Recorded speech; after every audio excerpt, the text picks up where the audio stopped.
안녕하세요. 교양대학 교수 김보경입니다. 오늘은 목소리로 전달력 높이기라는 주제로 시작하도록 하겠습니다. 자, 여러분 메라이언의 법칙이라고 들어보셨죠?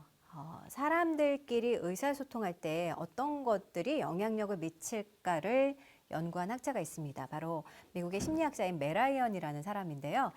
자, 사람들이 서로 대화를 의사소통을 할 때 영향력을 미치는 그 요소들을 분석했더니 목소리가 가장 많은 38%를 차지했고요. 표정이 35%, 태도 20%, 그리고 놀랍게도 말의 내용, 논리는 10%도 되지 않는 7%만이 차지했을 뿐입니다.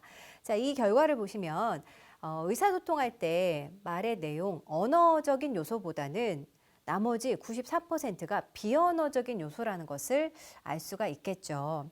자, 여러분 생각해 보세요. 좋은 내용이지만 전달력이 부족한 경우, 평범한 내용이지만 효과적으로 전달하는 경우, 여러분은 어느 쪽이 더 성공적인 스피치라고 생각하세요?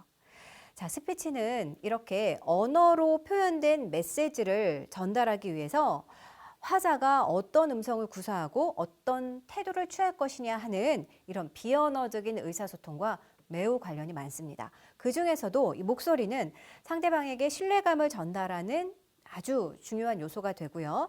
또 성격 판단의 재료로서도 많은 영향을 미치고 있습니다. 예를 들어서 어떤 사람이 말을 좀 퉁명스럽게 툭툭 내뱉는 것보다는 좀 또렷또렷하게 말할 때 훨씬 더 좋은 이미지를 심어주게 되잖아요. 자, 그래서 오늘은 이 전달력을 높이는 목소리 훈련법을 여러분에게 전달해 주려고 하는데요. 그 전에 우리가 두 가지의 목소리를 가질 수 있다는 걸 여러분이 알아둘 필요가 있습니다. 목소리는 크게 두 가지의 목소리가 있습니다. 하나는 타고나는 성대 목소리가 있고요. 또 하나는 훈련과 연습으로 길러지는 성대 목소리가 있습니다. 이 성대 하나는 성대 목소리고 하나는 연습과 훈련으로 길러지는 공명 목소리인데요. 공명 목소리라는 건 말 그대로 소리의 울림을 의미하는 거예요. 그래서 우리가 보통 좋은 목소리라고 하면 소리에 울림이 있는 공명 목소리인데요. 이 공명 목소리를 만드는 목소리의 3요소가 바로 호흡, 발성, 발음입니다. 자, 오늘 이 호흡, 발성, 발음에 대해서 제가 자세하게 소개는 못하지만 개괄적으로 소개를 하면서 여러분이 평소에 어떤 부분이 좀 잘못된 습관으로 굳어져서 어떤 부분을 좋은 습관으로 만들어 갈지를 그 힌트를 얻을 수 있는 팁이 좀 됐으면 좋겠어요. 자, 먼저 호흡을 보도록 하겠습니다. 호흡은 우리가 소리를 내는 근원이겠죠. 자, 호흡에는 두 가지 방법이 있습니다. 얕고 짧은 숨을 들이마실 때 이렇게 가슴이 올라가면서 배가 같이 올라가는 흉식 호흡이 있고요. 그리고 가슴과 어깨는 움직이지 않고 배만 튀어나오는 깊은 호흡으로 들이마시는 복식 호흡이 있습니다. 이 복식 호흡은 자, 코로 숨을 들이마실 때 배가 튀어나옵니다. 배가 나오는 이유는 폐에 가득 공기를 담으면 횡격막이 내려가면서 배에 있는 장기들을 밀어내기 때문이에요. 그래서 숨을 들이마시면 배가 나오고 뱉으면 배가 들어가는 것입니다. 이 복식호흡은 호흡이 길기 때문에 편안하게 이야기할 수 있는 장점이 있어요. 자, 다시 한번 여러분도 해보시겠어요? 숨을 들이마시면 배가 나오고 입으로 뱉을 때 배가 들어가는데 이 호흡이 습관화가 되면 여러분이 말하기에 훨씬 더 편안해진다는 거예요. 자, 그러면 여러분이 잘 이해가 안 될 수가 있어요. 왜 이 호흡을 배우는지 문장을 통해서 한번 보도록 하겠습니다. 자, 뉴스 문장인데요.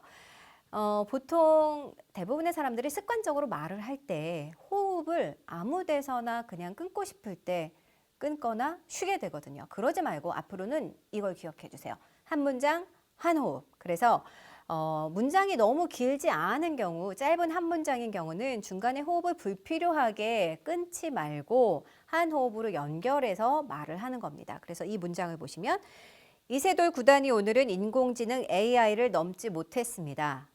한 호흡으로 연결해 줄 때 훨씬 더 자연스럽죠. 자, 두 번째 문장.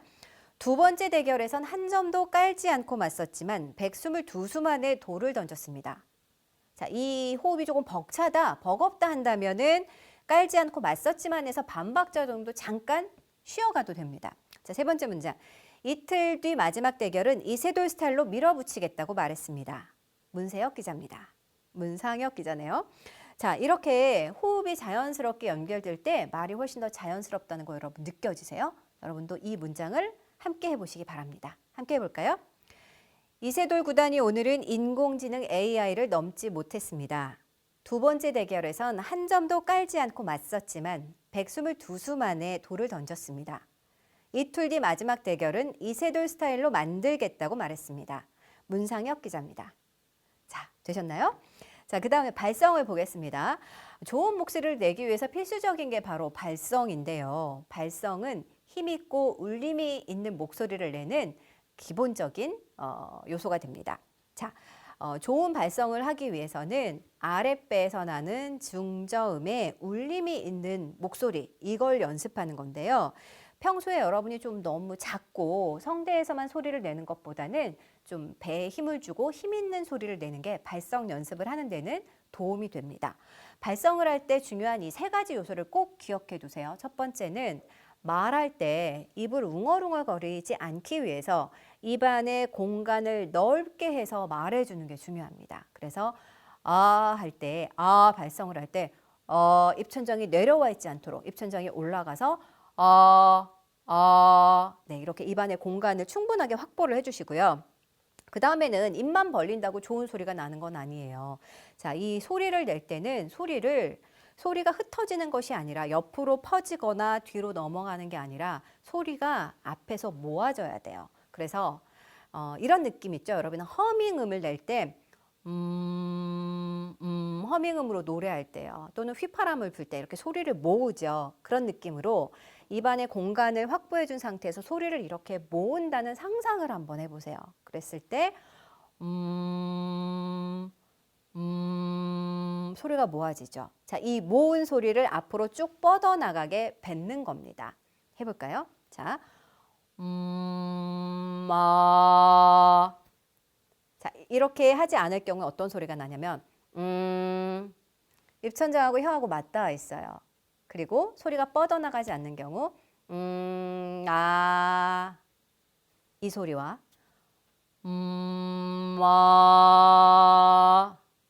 확실히 다르죠. 네, 그래서 여러분이 말을 할 때는 입안을 넓게 공간을 확보하는 것, 소리를 모아주는 것, 그리고 이 소리가 앞으로 뻗어나갈 수 있도록 하는 것, 이 세 가지를 꼭 기억을 해주시고요. 이걸 기억하면서 한번 발성 연습을 해보도록 할게요. 에, 이, 요, 우를 장음으로 한번 발성해 보겠습니다. 자, 아랫배가 들어가면서 소리가 나오는 거예요.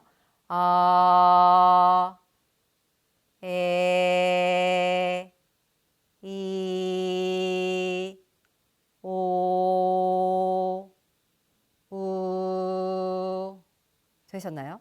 이때 또 하나 중요한 것이 바로 발성할 때 입의 모양이에요. 입의 모양이 정확해야 소리도 잘 날 뿐만이 아니라 발음이 정확해지는데요. 자, 할 때는 입천장이 올라가고 아래 턱이 내려가야 됩니다. 그다음에 입이 앞으로 벌어지죠. 이는 더 옆으로 벌어집니다. 이, 오, 우. 그래서 이 모음 발음을 정확하게 하지 않으면 정확한 발음이 날 수가 없겠죠.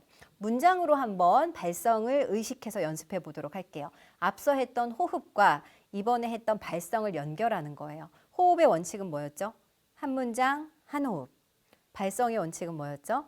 네, 아랫배에 힘을 주고 소리를 모아서 끌어내는 겁니다. 배에서부터 깊은 소리를 끌어내는 겁니다. 자, 발성에 신경을 써볼게요. 이세돌 구단이 오늘 인공지능 AI를 넘지 못했습니다. 이건 성대 목소리고요. 자, 뱃소리는 이겁니다. 이세돌 구단이 오늘은 인공지능 AI를 넘지 못했습니다.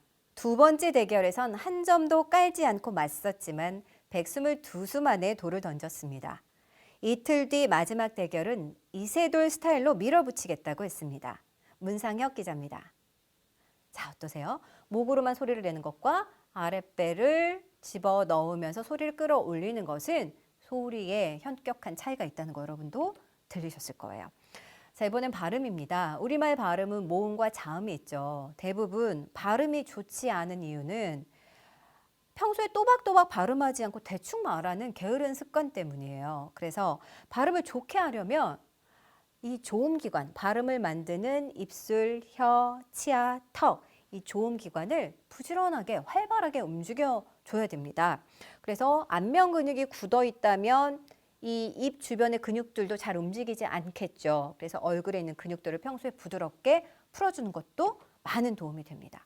그래서 발음을 여러분이 정확하게 하고 싶다라고 한다면 이 네 가지의 유의를 하셔야 돼요. 첫 번째, 우리말의 모음 발음입니다.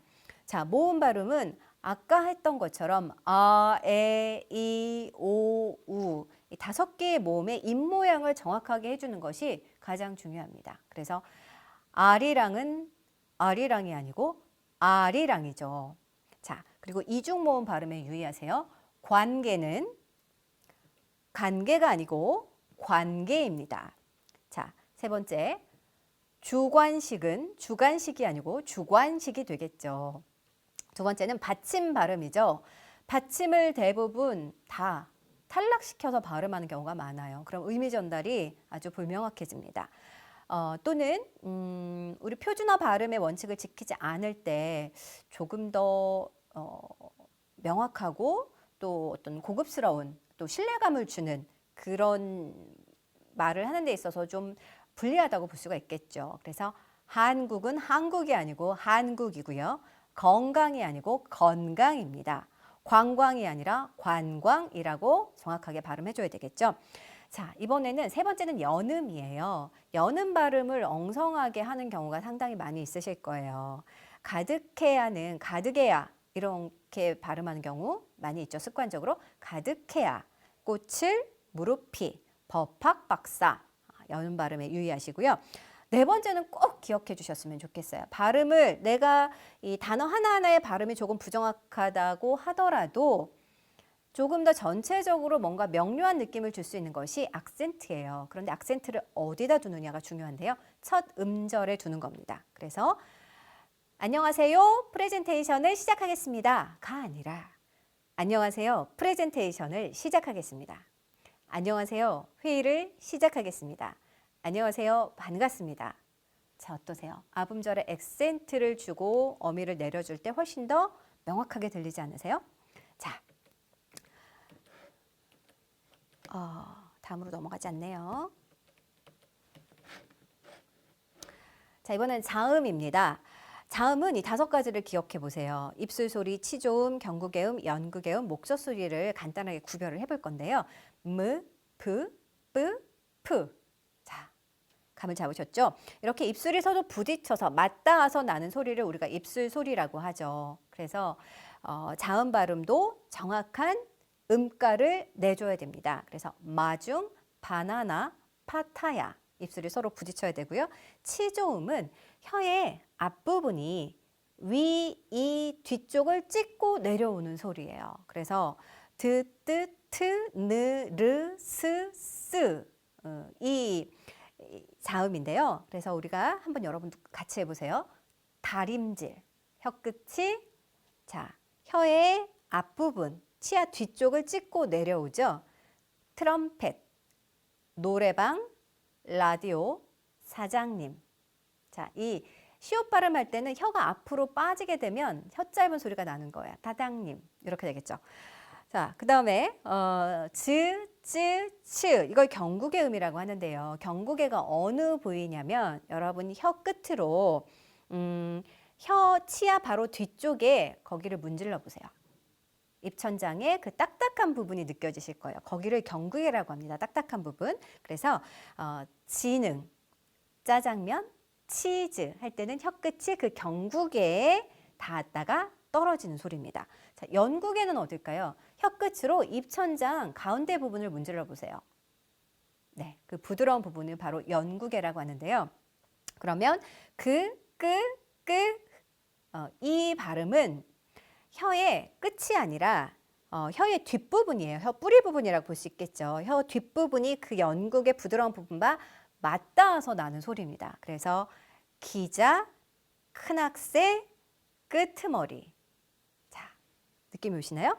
그리고 네, 크 발음은 목젖, 그냥 목구멍을 통과하면서 나는 소리입니다. 그래서 목젖 소리라고 해요. 하늘, 호수. 자, 이럴 때 목젖이 열릴 수 있도록 유의를 해야 되겠죠.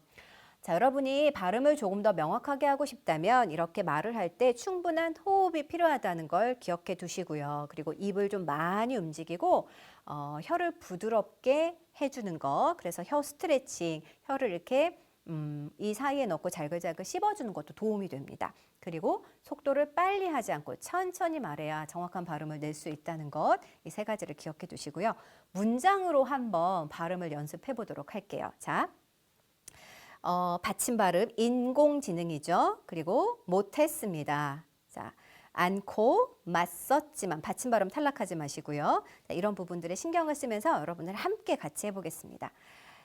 이세돌 구단이 오늘 인공지능 AI를 넘지 못했습니다. 두 번째 대결에선 한 점도 깔지 않고 맞섰지만 122수 만에 돌을 던졌습니다. 이틀 뒤 마지막 대결은 이세돌 스타일로 밀어붙이겠다고 말했습니다. 문상혁 기자입니다. 자, 어떠셨어요, 여러분? 발음에 신경을 써서 발음을 의식하면서 하면 보다 명확한 발음을 낼 수가 있습니다.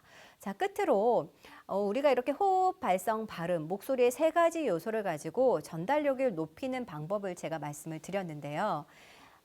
이 세 가지의 요소만으로 전달력을 높이는 건 사실은 완벽하진 않아요. 또 하나의 중요한 요소가 바로 뭐냐면 말의 리듬을 타는 건데요. 목소리에는 다음과 같은 세 가지 유형이 있다고 볼 수가 있습니다. 여러분 안녕하십니까 하는 일자 목소리. 보통 뉴스 톤에는 어울리지만 조금 딱딱하고 약간 권위적인 느낌을 줄 수가 있겠죠. 여러분 안녕하십니까? 이렇게 끄듬이 올라가는 목소리는 좀 밝고 경쾌한 느낌은 들 수 있지만 어떠세요? 다소 어린아이 같은 그런 말투가 들기 때문에 좀 신뢰감은 떨어지겠죠. 자, 그렇다면 음성학자들이 연구한 사람들이 듣기에 가장 듣기 좋은 편안한 목소리, 동그란 목소리는 어떤 패턴일까요? 여러분 안녕하십니까? 여러분 반갑습니다. 지금부터 프레젠테이션을 시작하겠습니다. 아까 말한 아음절의 악센트 그리고 어미를 살짝 자연스럽게 내려주는 이 동그란 형태의 목소리입니다. 여러분이 이런 목소리 형태로 말을 하게 되면 자연스러운 리듬이 생기면서 말에도 생기가 생기고 그만큼 전달력도 높아진다고 볼 수 있겠죠. 자, 그래서 이 어려운 발음을 좀 여러분께서 지금 제가 말씀드린 호흡, 발성, 발음 여기에 플러스 리듬, 스피치 이 네 가지 요소를 가지고 한번 같이 해볼까요? 자, 간장공장 공장장 이거 많이 해보셨을 거예요. 이거 한번 해보겠습니다. 한 문장, 한 호흡. 아랫배에 힘을 주시고 소리를 끌어올리세요. 그리고 발음을 입술 주변의 근육을 움직여서 명확하게 해주시고 아음절에 악센트를 찍는다는 느낌으로 리듬을 타면서 해보시기 바랍니다. 자, 시작해볼까요? 간장공장 공장장은 강공장장이고 된장공장 공장장은 공공장장이다. 되시나요? 자, 두 번째 한번 해볼게요. 두 번째 굉장히 어려운 발음인데요. 자, 이건 특히 아음절에 액센트를 주는 거를 의식해 보세요. 중앙청, 철창살, 쌍창살, 철도청, 쇠창살, 겹창살. 자, 이것도 한 호흡으로 유지했을 때 훨씬 더 자연스럽게 들립니다. 나머지 발음은 여러분이 한번 연습을 해보시고요.